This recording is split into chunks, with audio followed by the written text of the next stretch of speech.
नमस्ते, hello, high. म पुण्य गौतम, तपाईँहरूकै साथी यतिखेर लाइभमा आएको छु। गुड मर्निङ भन्न चाहेँ। साथीहरू के कस्तो हालतमा हुनुहुन्छ, कहाँ हुनुहुन्छ, के गर्दै हुनुहुन्छ, सबैलाई मैले गुड मर्निङ भने, नमस्कार भने। साथीहरू अब म धेरै पछाडि अहिले लाइभमा आएको छु, लाइभमा जोडिएको छु। तिहार पनि आउँदैछ।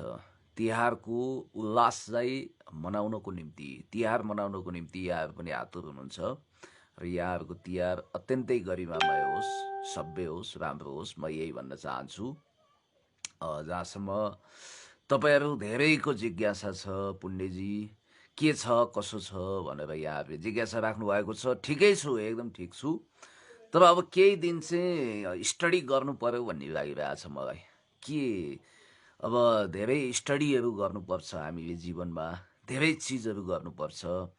त्यसकारण केही दिन चाहिँ ढुक्कैसँग 1 हप्ता 10 दिन जति लाइब्रेरीमा बसेर यहीँ बसेर स्टडी गरौँ भन्ने लागिरहेछ। किनभने रिसर्च बिना बोल्नु पनि हुँदैन भन्ने मान्यता हो मेरो। धेरै साथीहरूको जिज्ञासा के छ भने हिरासतमा रहनुभयो 4 दिनसम्म कस्तो अनुभूति भयो, छुटेर आउनुभयो, हिजै बेलुकै लाइभ आउनुहुन्छ होला भनेर हामीले सोचेको भनेर धेरै साथीहरूले म्यासेज पनि पठाउनु भएको छ। म सबै साथीहरूको विचार र भावनालाई सम्मान गर्न चाहन्छु। तपाईँहरूकै दबावको कारण, तपाईँहरूकै प्रभावको कारण, तपाईँहरूकै शक्तिको कारण म छुटेर आएको छु र यहाँहरूलाई म एकदमै धन्यवाद दिन चाहन्छु कि तपाईँहरूले जसरी सोलिडारिटी व्यक्त गर्नुभयो कि भारतीय कुख्यात सेनापति, म कुख्यातै भन्छु किनभने जसले नेपालको महान नक्साको अपमान गरेका थिए, कालापानी लिपुलेख, लिम्पियाधुरा नेपालको होइन भारतको, नेपालले जबरजस्ती आफ्नो नक्सामा सामेल गर्यो। त्यसकारण त्यहाँ सेना परिचालन गरेर भने पनि, भारतीय बुट र बन्दुक बजारेर भने पनि हामी कालापानी लिपुलेख, लिम्पियाधुरा जबरजस्ती कब्जा गर्छौँ भनेर घटिया अभिव्यक्ति दिने भारतीय स्थल सेनाध्यक्ष जेनरल मनोज मुकुन्द नरवाणेको भ्रमण वास्तवमै दुःखद थियो। हामीलाई बहुत चोट पर्यो त्यसले। उनी को हुन्, उनलाई किन खातिरदारी गर्नु पर्यो, उनलाई किन ठुलो सम्मान दिनु पर्यो भन्ने तर्क मेरो पनि स्पष्ट हो। र त्यस कारणले गर्दाखेरि अब उनलाई प्रतीकात्मक रूपमा विरोध गर्दाखेरि मान्छे थरहरी भए, एकदम डराए, आतंकित भए। एउटा फौबन्जार जस्तो भूमिकामा रहेको, वास्तवमा नेपालको राजनीति सामाजिक क्षेत्रमा माइक्रो एन्ड म्याक्रो म्यानेजमेन्ट गर्नको लागि उत्तौलिएर लागेको भारतीय दूतावास र त्यसका राजदूत, हिज एक्सिलेन्सी अम्बेसडर भन्न पनि लाज लाग्छ। क्वात्राको ठाडो निर्देशनमा मलाई गिरफ्तारी गरिएको थियो, फोन आइरहेको छ।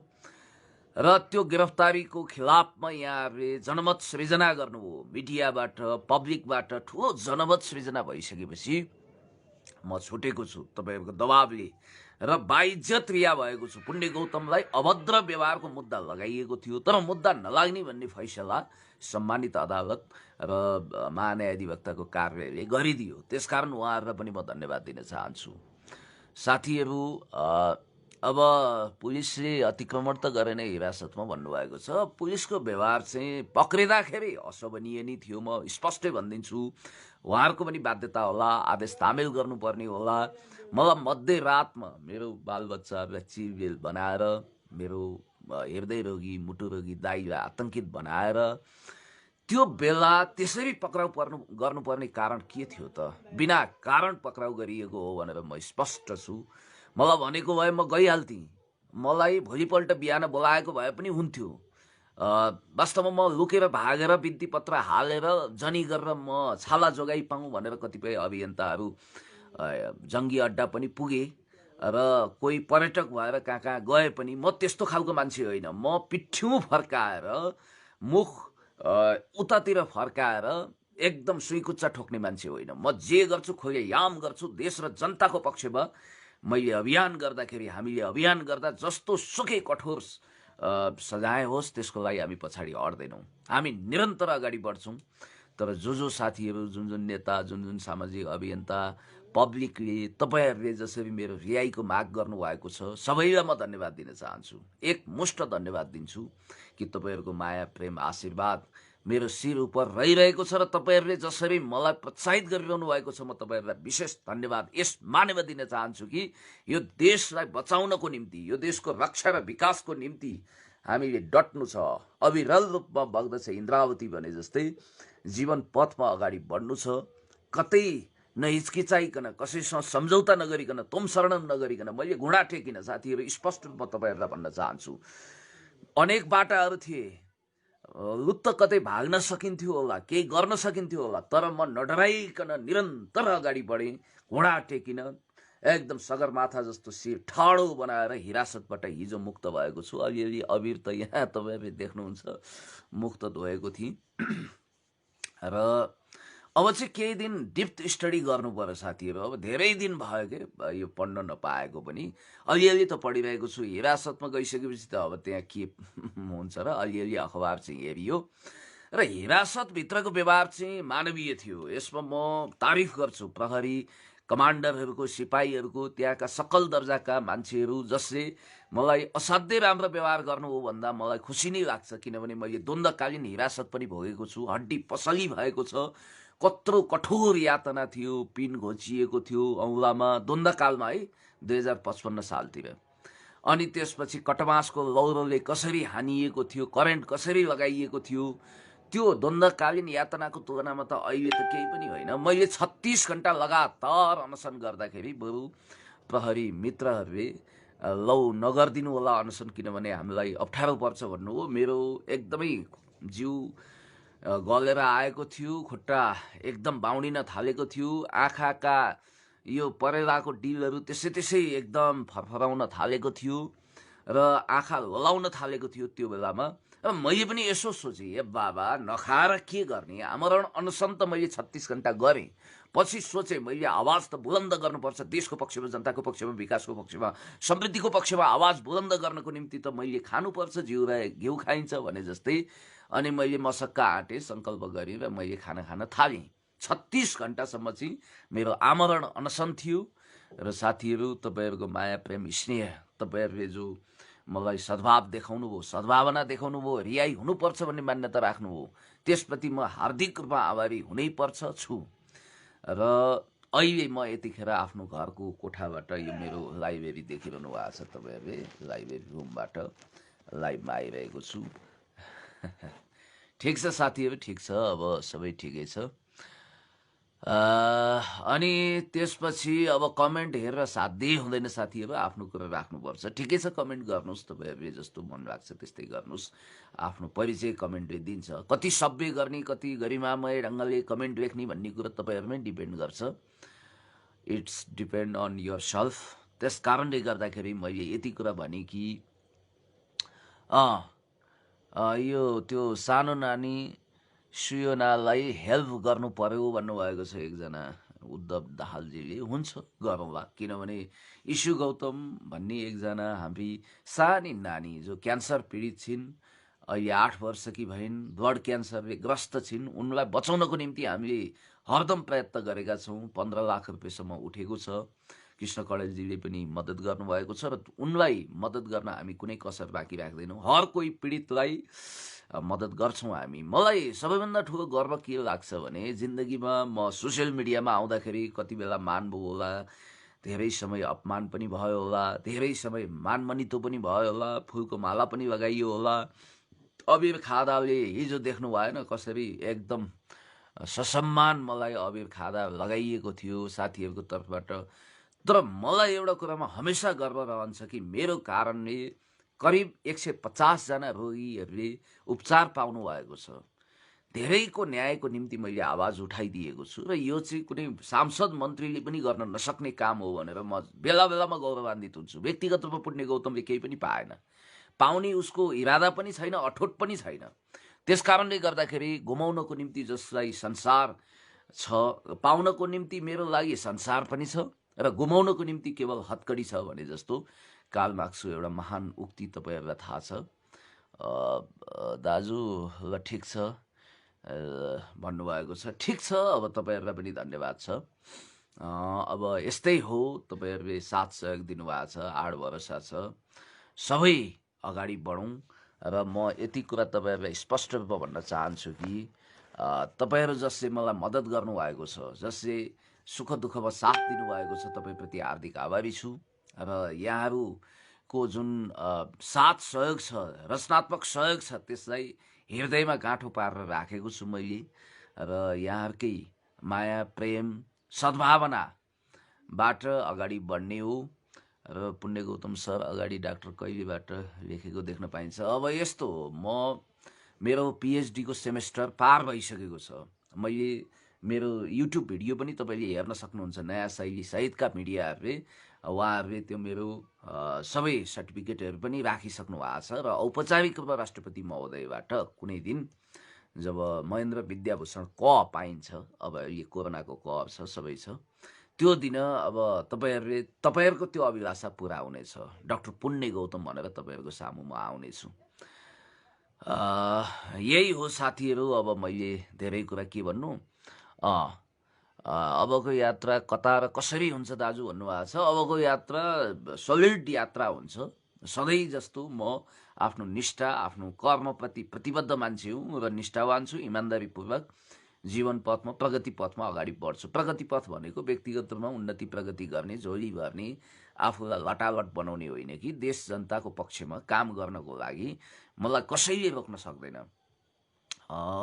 र साथीहरू, एउटा कुरा म तपाईँहरूलाई स्पष्ट रूपमा भन्न चाहन्छु कि तपाईँहरूले जो साथ दिनुभएको छ, तपाईँहरूलाई म धन्यवाद दिन चाहन्छु। र हिरासतमा भएको व्यवहार त मानवीय नै थियो। यसलाई म स्पष्ट रूपमा किन स्वीकार्छु भने मलाई उहाँहरूले नवीन कार्कीजी हुनुहुन्थ्यो हिरासत, त्यो कमान्डर बौद्ध चौकीको हो। मलाई यहाँबाट जसरी जुन शैलीमा राति हुँदो पक्राउ गरियो, जसरी लगियो, त्यो कुरामा मेरो विशेष आपत्ति हो। रातको समयमा त्यसरी लानु हुँदैन थियो। म कुनै अपराधी पनि थिइनँ, कुनै आतङ्कवादी पनि थिइनँ। बिहान बोलाएको भए पनि भइहाल्थ्यो, कोही बात थिएन, कुनै आपत्ति थिएन। म एकदमै राजी खुसीका साथ आउँथेँ होला। तर जसरी मलाई गिरफ्तार गरियो मध्यरातको समयमा, त्यसप्रति मेरो आपत्ति हो। लगिसकेपछि त उहाँहरूले, अब मैले आमरण अनसन गर्दा पनि धेरै सरकार व्यक्त गर्नुभयो, कृपया खाना खाइदिनुहोस्, जिउ कमजोर नबनाउनुहोस् पण्डितजी, तपाईँप्रति हाम्रो सद्भाव छ, विश्वास छ भन्नुभयो। र उहाँहरूले अत्यन्तै मानवीय व्यवहार गर्नुभयो। खास गरी इन्सपेक्टर रेग्मी अनि इन्सपेक्टर सुवेदी लगायत अब सही विकास बाबु नेउपानेजी लगायत सबैले एकदमै राम्रो सद्भाव देखाउनु भयो। र सकल दर्जा हवलदार सिपाहीहरूले पनि राम्रो व्यवहार देखाउनु भयो। र उहाँको मानवीय व्यवहारप्रति म एकदमै आभारी छु, उहाँहरूलाई धन्यवाद दिन्छु। र मैले द्वन्द्वकालीन हिरासत पनि भोगेको छु क्या। त्यो हिरासतमा कति चरम यातना हुन्थ्यो, कसरी एकदमै एक हिसाबले भन्नुपर्दा हड्डी पसली हुन्थ्यो, 206वटा हाड गनिन्थ्यो भन्ने कुरो त तपाईँहरूलाई थाहा नै छ। र द्वन्द्वकालीन हिरासत पनि भोगेको अनुभवले गर्दाखेरि अब हिरासत भनेको कुनै सुखद अनुभूति लिने ठाउँ त होइन। त्यो ससुराली पनि होइन, माओली पनि होइन, आफ्नै घर पनि होइन। त्यहाँ अचार विचार सबै पस्किँदा पनि पस्किँदैन।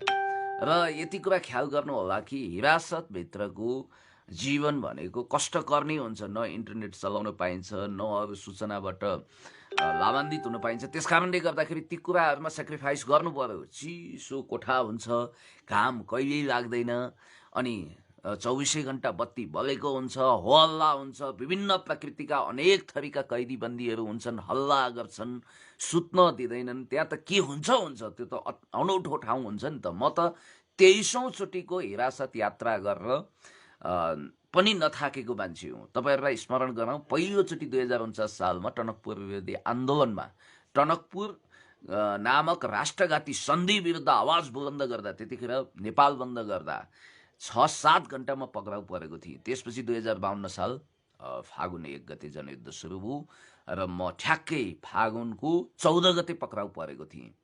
त्यसै गरी 2058 सालमा अनाहकमा मलाई केही समय हिरासतमा राखियो। अनि यो लोकतान्त्रिक आन्दोलनको क्रममा यहाँहरूलाई थाहा छ 2055 सालमा चरम यातना सहित त्यो जस्तो क्षण त मैले कहिले पनि भोगेको छैन। मेरो परम पूज्य पिताज्यूको पनि त्यही बेला देहान्त भयो। त्यतिखेर एकदमै यातना सहित मलाई हिरासतमा राखिएको थियो। यो नङ भरि पिन घोपिएको थियो, करेन्ट लगाइएको थियो 55 सालमा। त्यसपछि 58 को कुरा गरिहालेँ। लोकतान्त्रिक आन्दोलनको क्रममा 2 चोटि म गिरफ्तार भएको छु 62 को आन्दोलनको क्रममा। त्यसपछि एकैचोटि भारतीय विदेश सचिव शिवशंकर मेनन नेपाल आउँदाखेरि हामीले विरोध गरेका थियौँ। त्यो चरणमा पनि म गिरफ्तार भएको थिएँ। त्यसै गरी मलाई अब त्यसपछिको कुरा त क्यामेराले धेरै कैद गरेको छ। त्योभन्दा अगाडिका सबै समाचारमा आएको छ, प्राय पत्रिकामा आएको छ।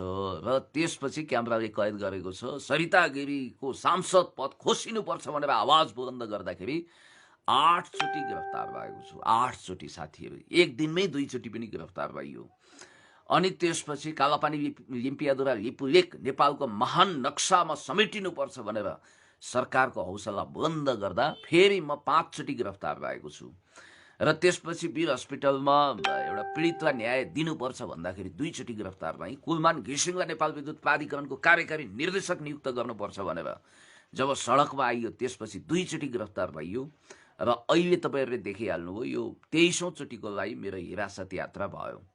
र यसले मलाई एउटा अनुभव के सिकाएको छ भने, हुन त अब लगातार सबैभन्दा बढी जेल बस्ने, हिरासत बस्ने रेकर्ड अरूको होला, यसमा म दाबी गर्दिनँ। किनभने द्वन्द्वकालमा 4 महिना एकदम चरम यातनाका साथ म हिरासतमा बिताएको छु मैले। तर राजनीतिक कारणले, राष्ट्रियताको कारणले सबैभन्दा बढी हिरासतमा बस्ने मान्छे सायद म हो कि जस्तो लाग्छ। तपाईँहरूले पनि काउन्ट गर्नु होला। किनभने कुनै पनि अझ युवा उमेरमा, अहिले 43 वर्षको भएँ। त्यस कारणले गर्दाखेरि यो 23औं चोटि हिरासत जाँदाखेरि मैले कसैको कर्कल्लो बारी फाँडेर गएको होइन, कसैको छोरीचेली ताकेर गएको होइन, कसैको धन सम्पत्ति कब्जा गरेको होइन, लुटपाट गरेको होइन, हुल उज्जत गरेको छैन। अभद्र व्यवहारको बहानामा मलाई 23औं चोटिको निम्ति हिरासतमा जाकियो। के हो अभद्र व्यवहार? म त नेपाल विरोधी कसैलाई पनि भद्र व्यवहार गर्न सक्दिनँ। एक त म आफै अभद्र छैन, म अशिष्ट छैन, अश्लील छैन, कसरी अभद्र व्यवहार गर्न सक्छु? त्यसकारण त महान्यायाधिवक्ताको कार्यालयले, वकिलको कार्यालयले पुण्य गौतममा मुद्दै लाग्न सक्दैन भनेर क्लियर कट मुद्दा खारेज गरिदियो नि त। त्यसमा त मेरो नैतिक विजय भयो। र तपाईँहरूले देखिहाल्नुभयो, हिजो जब म छुटेँ, चन्द्र सूर्य अङ्कित महान नेपाली राष्ट्रिय झन्डा लिएर छुटेको थिएँ। र साथीहरूले भव्य स्वागत गर्नुभयो। सायद एकजना पूर्व मन्त्रीले मलाई फोन गर्दै हुनुहुन्थ्यो, तपाईँको जुन खालको क्रेज छ त्यो देख्दा त हामीलाई पनि कहिलेकाहीँ ईर्ष्या लाग्छ भन्नुहुन्थ्यो। खैर ठिकै छ, अब यो त जनताले दिएको सम्मान हो। अहिले सोसियल मिडियामा जुन खालको अब म नम्बर 1 भ्युज मेकर भएको छु, चाहे टिकटकको कुरा गरौँ, चाहे यता युट्युबको, त्यो सौभाग्य जनसमुदायहरूले नै दिनुभएको हो, जनताले नै दिएको हो, तपाईँहरूले नै दिएको हो। त्यो अपरम्पार मायालाई म डिजर्भ गर्न चाहन्छु, म डिजर्भ गर्न सक्छु भन्ने मेरो आत्मविश्वास छ। र मलाई के लाग्छ भने, म सांसद छैन, मन्त्री छैन होला, कोही बात छैन, तर जनताको तर्फबाट, जनताको हृदयमा जनजन्म बास गरेको मान्छे चाहिँ पुण्य गौतम अवश्य पनि हो। र एकजना साथीले भन्नुहुन्थ्यो, चाहे तपाईँको समर्थन होस् चाहे विरोध होस्, सोसियल मिडिया तपाईँकै वरिपरि घुमिरहेको छ भन्नुहुन्थ्यो। अब खैर यो कुरा त मलाई थाहा भएन। एकजना साथी ल शुभेच्छा राखेर 77 जिल्ला जहाँबाट टिकट पाए पनि उहाँले जित्न सक्ने क्षमता राख्नुहुन्छ, सलाम छ कमरेड भनेर मलाई भन्नुभएको छ। तपाईँको सदा सहायतालाई म सल्युट गर्छु, धन्यवाद दिन्छु। यसरी नै हौसला बुलन्द गरिदिनुहोस्। र हजुरले देश र जनताको निम्ति राम्रो काम गर्नुभएको छ।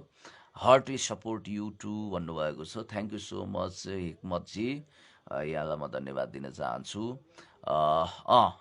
अब यहाँहरूलाई के भनौँ भने, सोसियल मिडियाले पनि मलाई ठुलो मद्दत गर्यो।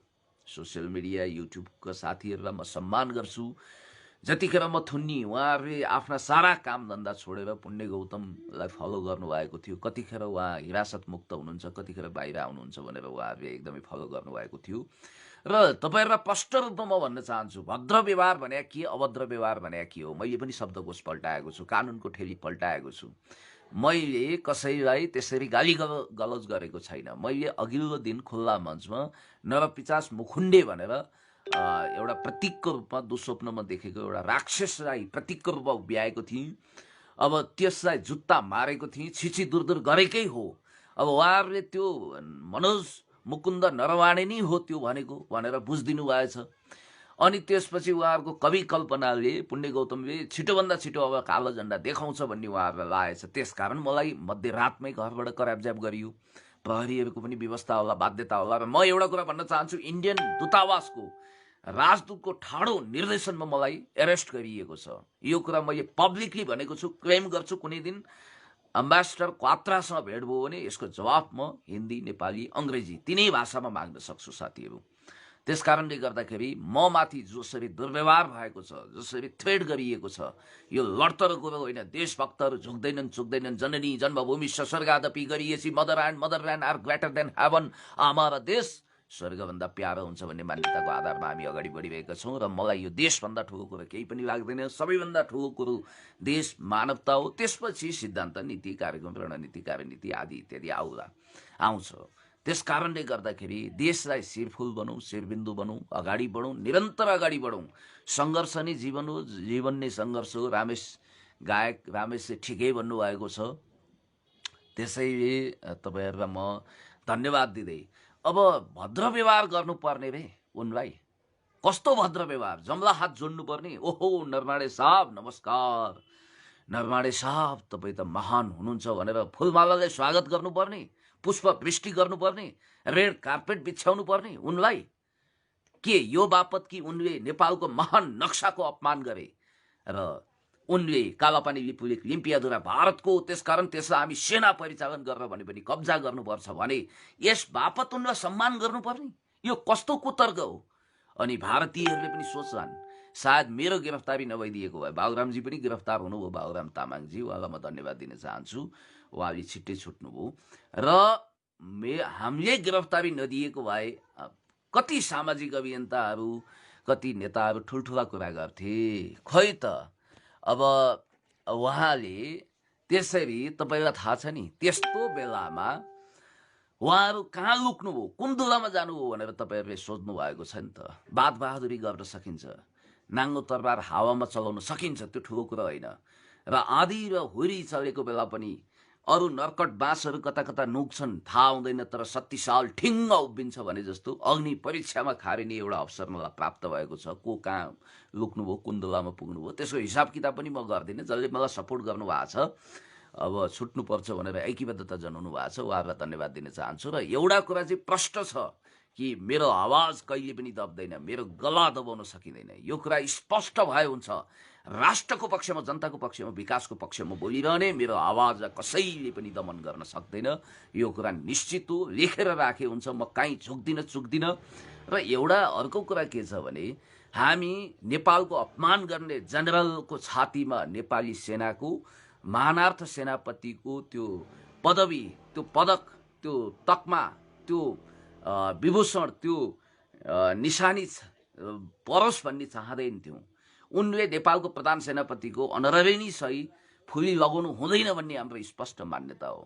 अनि उनको सामु जम्ला हात जोडेर तुमेव माताश्च पिता तुमेव सर्वम मम दैव देव भावमा गिडगिडाउने काम पनि छैन। त्यस्तो वाह्यात कुरालाई हामी सर्वाधिक घृणा गर्छौँ। र मनोज मुकुन्द नरवाडे जो वास्तवमै भारतीयहरूले पनि सोचे होला नि त, नेपालमा पनि जिउँदो जाग्दो मान्छे रहेछन् है, त्यहाँ पनि जीवित बाघहरू रहेछन् जसले हाम्रा फ्याउराहरूलाई सिधै ललकार्न सक्छ भनेर उनीहरूले पनि सोचुन् न। नत्र हाम्रो एरेस्ट नभइदिएको भए, गिरफ्तारी नभइदिएको भए के हल्ला गर्थे? अरे वाह, हाम्रो सेनापति जसले खुलेआम कालापानी लिम्पियाधुरा भारतको हो र त्यसलाई हामी सेना परिचालन गरेर बलात् कब्जा गर्छौँ भनेर धम्की दिएको छ। त्यो नेपाल जाँदा उसलाई त्यत्रो स्वागत भयो, चरो मुसो कोही बोलेन, चुइक्क बोलेन। यो हो हाम्रो तागत भनेर उनीहरूले नेपालीहरू पामर, लाची, पानी आन्द्रेछन्, गोर्खाली होइनन् भनेर अपमान गर्न सक्थे, तर त्यो अपमान गर्न पाएनन्। अब उनीहरूले भन्ने छन् नेपाली त वीर रहेछन्, बहादुर रहेछन्, नरवाणीलाई समेत ललकारे, त्यस बापत हिरासत गए। यो कुरा त उनीहरूले स्पष्ट रूपमा भन्ने, त्यो खालको भन्नै पर्ने बाध्यता आयो नि त। त्यसैले त म भन्छु हामी नामर्दहरूको फौज होइन, हामी गोर्खाली हौँ, वीर हौँ, बहादुर पनि छौँ, बुद्धु होइनौँ। फेरि बुद्ध चेतनाका हौँ तर बुद्धु होइनौँ। अब अर्को कुरा के छ भने मलाई चाहिँ यो जुन दुई देशको बिचमा सेनापति अनररी सेनापति घोषणा गर्ने र फुली लगाउने भन्ने जुन कुरा छ, जस्तो भारतीय स्थल सेनाध्यक्ष मनोज मुकुन्द नरवाणे कुन मुख लिएर आएको के उनको वायुयान यहाँ? अनि कुन मुख लाचार भएर त्यही देश जहाँ उनको अपमान हुनेवाला छ त्यो देशमा उनी कस्तो विवश भएर लाचार भएर एकदम मानको खातिर मान हो नि त्यो अनरबी जेनरल भनेको त अनरबी सेनाध्यक्ष नेपालको अनरबी सिएनसी भनेको त त्यो मानको खातिर मान हो। हाम्रो गौरवशाली नेपाली सेनाको प्रधान सेनापति महारथी पूर्णचन्द्र थापाजी योभन्दा अगाडि भारतबाट पनि प्रधान सेनापतिको फुली लगाइसक्नु भएको रहेछ र यसको सुरुवात 2025 सालदेखि हुन्छ। तात्कालीन पञ्चायती व्यवस्थामा राजा महाराजाको व्यवस्थामा सुरेन्द्र विक्रम शाह भन्ने एकजना सेनापतिले त्यतिखेर त्यो फुली लगाएका रहेछन्। त्यसपछि निरन्तर रूपमा त्यो प्रचलन बिरालो बाँध्ने जस्तो के त्यो वाइयात किसिमको न त्यसको कुनै अर्थ छ न केही औचित्यता छ। कमनवेल्थ कन्ट्री हिजो कोलोनी भएको उपनिवेश भएका देशहरूको बिचमा रेसिप्रोकल हुँदो हो। हामीले रेसिप्रोकल गर्नुपर्ने आवश्यकता छैन किनभने हाम्रो नेसनल सोभरेन्टी टेरिटोरियल इन्टिग्रिटी इन्डिपेन्डेन्सीमाथि अपमान हुन्छ। त्यो राष्ट्रिय सार्वभौमसत्ता अखण्डता भौगोलिक स्वतन्त्रतामाथि धावा बोलिएको ठहर छ किनभने नेपाल एउटा यस्तो स्वतन्त्र देश हो जतिखेर भारत अङ्ग्रेजहरूको गुलामी गरिरहेको थियो। अलेक्जेन्डर दि ग्रेटको तलुवा चाटेको थियो। उनीहरूको दासानुदास हनुमान दास चरणदास भएको थियो। त्यतिखेर नेपाल इतिहासमा कहिल्यै पनि कसैको गुलाम नभएको कहिल्यै स्वतन्त्रता दिवस मनाउनु नपर्ने एउटा सभ्य भव्य गरिमामय देश हो भन्ने कुरा स्पष्ट थियो। हामी स्वतन्त्रताको इन्जोय गरिरहेका छौँ पनि र एउटा कुरा ख्याल गरे हुन्छ जनरल अक्टर लोनीहरूलाई परास्त गरेर नेपालले अङ्ग्रेजलाई समेत परास्त गरेर आफ्नो स्वतन्त्रता जोगाएको एउटा महान इतिहास हामीसँग छ, गौरवशाली इतिहास छ र त्यसलाई हामी अझ ग्लोरिफाइड गरेर अगाडि बढ्न चाहन्छौँ। र एउटा कुरा ख्याल गरे हुन्छ नेपालले इक्वी प्रक्सिमिटीमा विश्वास गर्छ। हामी कतै ढल्किँदैनौँ कोल्टिँदैनौँ पनि। हामी असंलग्न परराष्ट्र नीति र पञ्चशीलतामा विश्वास गर्छौँ। हामी नन एलाइनमेन्ट मुभमेन्ट अर्थात् असंलग्न परराष्ट्र नीति असंलग्न परराष्ट्र आन्दोलनको महत्त्वपूर्ण हिस्सा हौँ। त्यसकारणले गर्दाखेरि एउटा स्वतन्त्र सार्वभौमसत्ता सम्पन्न देशको प्रधान सेनापतिले अर्को देशको स्वतन्त्र सार्वभौमसत्ता सम्पन्न देशको प्रधान सेनापतिको फुली लगाउनु मलाई त्यति जायज लागेन किनभने हामी कोलोनियल एटिच्युडबाट अब गुज्रिनु हुँदैन र यो कुख्यात बिरालो बाँध्ने परम्परा तपाईँहरूलाई थाहा छ नि, श्राद्धमा बिरालो बिना कारण बाँधिन्छ कतिपय ठाउँमा। त्यसको कुनै औचित्यता नै छैन, शास्त्रमा कुनै पुष्टि पनि छैन। त्यस कारणले गर्दाखेरि यो बिरालो बाँध्ने जस्तै घटिया परम्परालाई अब पूर्ण रूपमा अन्त्य गर्नुपर्छ। यसले हाम्रो अपमान गरेको छ। म यही कुरा भन्न चाहन्छु र साथीहरू अब फोन पनि आइरहेको छ, यहाँहरूको अमूल्य समय म धेरै वेस्ट गर्न चाहन्न र यति भन्न चाहन्छु कि हाम्रो यात्रा निरन्तर छ। हामी राष्ट्रको पक्षमा जनताको पक्षमा निरन्तर खबरदारी गर्दै अगाडि बढ्नेछौँ। यहाँहरूको सुझाव सल्लाह आदि इत्यादिलाई मनन गर्दै यहाँहरूको पनि उत्तरोत्तर प्रगतिको कामना गर्दै यहाँहरूलाई ह्याप्पी तिहार भन्दै म अब बिदा हुने चरणमा आएको छु र मैले सोचेको छु केही दिन चाहिँ घरमै बसेर अध्ययन गरौँ कतै ननिस्किकन र त्यसमा तपाईँहरूको रचनात्मक प्रतिक्रिया सुझावको म भोको छु। यहाँहरूको उत्साह हौसलाले म अगाडि बढिरहनेछु र मलाई पुण्यजी तपाईँलाई खासमा किन थुन्यो सत्य कुरो भन्नुहोस्। अब के डाइभर्ट गर्ने नगर्ने कस्तो खालको मानसिकता हुन्छ मान्छेको, कसले थुन्यो थाहा पाउनु भएको छैन, कसले थुन्यो यति कुरा भन्नुपर्छ तपाईँलाई मैले। कहिले के त झोकै चल्छ के, प्रहरीले थुन्यो, किन थुन्यो थाहा छैन। मनोज मुकुन्द नरवाडे नामक जसले नेपालको महान नक्साको अपमान गरे त्यसको विरोध गरे बापत म थुनिएको हुँ। यति कुरा सफा कुरा छ। यो त लाटोले पनि बुझ्ने क्रिस्टल क्लियर पिक्चर आइसकेको छ।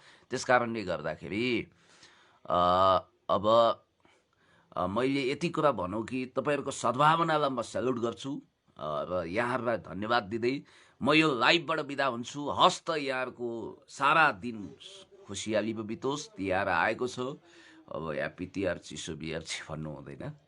यहाँहरूलाई धन्यवाद दिन्छु। अब अचम्मको कुरा के छ भने हिजो मलाई त्यतिखेर छोडियो जतिखेर नरवाडे उड्दै थिए, उडिसकेका थिए। अचम्म लाग्यो मलाई, मसँग कुनै त्यस्तो विमानभेदी क्षेप्यास्त्र पनि छैन। म गुटुटु कुदेर नरवाडेलाई कब्जा गर्छु जस्तो उहाँहरूलाई लागेछ कि क्या हो। अनि मसँग कुनै क्षेप्यास्त्र पनि थिएन। एयरपोर्टै जान्छ जसरी उहाँहरूले हापमा झाप गर्दै मलाई छोड्ने कुरामा पनि बडो त्यो खालको कन्सपिरेसी गरेको देख्दा म छक्क परेँ र भारतीय दूतावासको ठाडो निर्देशनमा मलाई पक्राउ गरिएको कुरा दिनको घाम चाहिँ छर्रङ्ग छ। र म यति कुरा भन्न चाहन्छु कि नेपालको राष्ट्रिय सार्वभौमसत्ताको ध्वजा पुण्य गौतमले कहिले पनि झुकाउने छैन। त्यसलाई हर हमेसा चन्द्र सूर्य अङ्कित हाम्रो महान झन्डा फहराइरहनेछ। गुरु मन्त्र जस्तो त्यही मन्त्र म जप्न चाहन्छु, जननी जन्मभूमिश्च स्वर्गादपि गरिएसी। Mother land are greater than heaven. आमा र देश स्वर्गभन्दा प्यारो हुन्छ, हाम्रो मुटु कलेजोभन्दा पनि प्यारो यो प्राण प्यारो यो देशको रक्षा र विकासको निम्ति हामी हमेसा दृढतापूर्वक अगाडि बढ्दै गर्दा काग चाहे जति कराओस्, पिना सुक्दै गरोस्, हात्ती लम्किन्छ, कुकुर जति भोके पनि कोही बात छैन। त्यस कारणले गर्दाखेरि जननेता कमरेड मदन भण्डारी, कमरेड पुष्पलाल, बिपीका पनि कतिपय अधुरा सपनाहरूको वारिसी बनेर हामी अगाडि बढ्नु छ। र देशभक्त समाजवादी नेपाल कम्युनिस्ट पार्टीको बारेमा केही यसो भनिदिनुहोस् न भनेर साथीहरूले राय पनि दिनुभएको छ। र म यति कुरा भन्छु कि कसरी धोप हाल्दैमा 33 कोटी देवता भाग्दैमा नेपाल कम्युनिस्ट पार्टी त्यसरी हाँडी फुटे जस्तो चकनाचुर हुँदैन। र यो टेप टाले जस्तो टालेको एकता पनि होइन। र सुपर ग्लु लगाएर जसरी टालिन्छ विभिन्न चिजहरू त्यसरी एकता गरिएको होइन। त्यसकारण काले काले मिलेर भाले खाने प्रपञ्च पनि होइन, गाँड कराकर भुँडी फोराफोर पनि हुँदैन। नेतृत्व गर्ने समयमै बुझ्नेछ, खारिएको परिपक्व नेता हुनुहुन्छ। र पार्टी एकताको निम्ति अब कार्यकर्ताको तहबाट पनि दबाव आउनुपर्छ। मलाई जहाँसम्म लाग्छ यसअगाडि पनि हामीले अनसन बसेका थियौँ। फेरि आवश्यकता पर्दा पार्टी कार्यालयमै गएर अनसन गर्न सकिन्छ, धरना गर्न सकिन्छ, नेताहरूलाई दबाब दिनुपर्छ। र यो पार्टी भनेको निरन्तर अविरल नदी जस्तै अगाडि बढ्छ। र पार्टीभित्र विकृति विसङ्गति छन् भने, यदि कमी कमजोरी छन् भने पनि त्यसलाई सच्याउनु पर्छ। र यो घटिया मान्छे यो नवीन छेत्री भन्ने त फटा तैँले त आफै जड्या होलास्। पुण्य गौतम तँलाई म जेल हाल्छु। सुन, पुण्य गौतमले अहिलेसम्म जाँड रक्सी चुरोट बिडी खैनी सुपारी पान गाँजा भाङ केही खाएको छैन। त्यो कमेन्ट डिलिट गरिनस् भने तँलाई म जेल हाल्छु। तैँले पुण्य गौतमलाई चिनेको छैनस् फटा। त्यसकारण जो मान्छे सादगी छ तैँले खान्छस् कि खाँदैनस् भन्। म यति कुरा तपाईँलाई भन्न चाहन्छु। त्यस कारणले गर्दाखेरि यस्ता यो उल्लु मान्छेहरूको हिसाब किताब चाहिँ लगाउनु हुँदैन होइन। र पार्टी एकता दिगो राख्नुपर्छ, भरपर्दो बनाउनुपर्छ। पार्टीभित्र भएका विकृति विसङ्गतिलाई अन्त्य गर्दै युवा पुस्ता अब अगाडि आउनुपर्छ। मैले सोचेको छु अबको पार्टी महाधिवेशनमा मैले सचिव पदमा उम्मेदवारी दिने तयारी गरेको छु। त्यसको लागि यहाँहरूको माया विश्वास सद्भाव चाहिन्छ। नेपाललाई तपाईँ जस्तो स्वाभिमानी प्रधानमन्त्रीको आवश्यकता छ। सलाम छ पुण्यजी। तपाईँले यो लेखिरहँदा भनिरहँदा जनसमुदायले तथास्तु भनिदिनु हो भने भविष्यको निम्ति म गौरवान्वित हुनेछु। र म अवश्य पनि कुनै पनि लाभको पदमा पुग्दा सांसद मन्त्री तपाईँले भने जस्तै आशीर्वाद लगाएर प्रधानमन्त्री नै भइछु भने म उरुग्वेको राष्ट्रपति जोसेफ मुजिकाले जस्तो 100% तलब भत्ता गरिबहरूलाई दान गर्नेछु। सरकारी सुविधा लिने छैन। म देश र जनताको पक्षमा निरन्तर अगाडि बढ्नेछु। र मलाई अहिले चिन्न भुल गरेका मान्छेहरूले पनि पछि बहुत पछुताउनेछन्, पश्चातापको आँसु चुहाउनेछन्। र मैले कहिल्यै पनि आफ्नो व्यक्तिगत स्वार्थको निम्ति सोचिनँ, देश र जनताकै निम्ति सोचेको छु। र म यति भन्दै यहाँहरूलाई नेपाल कम्युनिस्ट पार्टी हर हमेसा एकताबद्ध भएर अगाडि बढ्छ। जननेता कमरेड मदन भण्डारीको अधुरो सपनाको वारिसी बनेर हामी अगाडि बढिरहेका छौँ। र जननेता कमरेड मदन भण्डारीका झोले हामी न झुक्छौँ न चुक्छौँ न स्वाभिमानमा कम्प्रोमाइज गर्छौँ। अब नयाँ पुस्ता आउँछ, पुरानो पुस्ताका पनि कुशल इमान्दार देशभक्त राम्रा नेताहरूलाई हामी आदर कदर गर्दै उहाँहरूलाई अझ एकचोटि लिडरसिपमा उहाँहरूकै नेतृत्व हुनेछ भन्ने मैले विश्वास भरोसा गरेको छु। हाम्रा सम्मान्य प्रधानमन्त्री, सम्मान्य पूर्व प्रधानमन्त्रीज्यूहरूको योगदानलाई कम आँक्नु हुँदैन। तपाईँहरूलाई यति कुरा मैले भनौँ। र आफ्नो सारा सम्पत्ति राष्ट्रको नाममा समर्पण गर्ने अथवा जाँड रक्सी चुरोट बिडी खैनी सुपारी पान गाँजा भाङ केही नखाने म जस्तै अब हाम्रा नेताहरू पनि हुनुहुन्छ। त्यस कारणले गर्दाखेरि उहाँहरूलाई हामीले सेल्युट गर्नुपर्छ, उहाँहरूको योगदानको कदर गर्नुपर्छ। तर अब युवा पुस्ताले पनि चान्स पाउनुपर्छ। हाम्रो चान्स अब आउनुपर्छ। म भन्दिनँ व्यक्तिगत रूपमा उसको पेटेन्ट राइट लिनुपर्छ, दाबी गर्नुपर्छ, नेतृत्वको दाबी उसले मात्रै गर्नुपर्छ भन्ने केही जरुरी छैन। ऊभन्दा धेरै कुशल योग्य मान्छे छन् भने छोडिदिनुपर्छ, छोड्नुपर्छ। धेरै साथीहरू इमान्दार साथीहरू कम्पिटेबल हुनुहुन्छ। तर हाम्रो पनि स्वाभाविक दाबी रहन्छ। र म यति भन्दै यहाँहरूले अहिलेसम्म मलाई साथ दिनुभएकोमा धन्यवाद भन्न चाहन्छु। हस् त यहाँहरूलाई ह्याप्पी तिहार भन्दै wish you all the best भन्दै म बिदा हुन चाहन्छु। बाबुरामजीको खबर के छ भन्नुभएको छ किरण तामाङ ग्यावाले। बाबुरामजीको खबर एकदम राम्रो छ, अच्छा खासा छ। उहाँ एउटा देशभक्त व्यक्तित्व हुनुहुन्छ, मेरो परम मित्र हुनुहुन्छ। ल यार सबैलाई तिहारको एक मुष्ट शुभकामना है साथीहरू। हस्, नमस्कार, अभिवादन।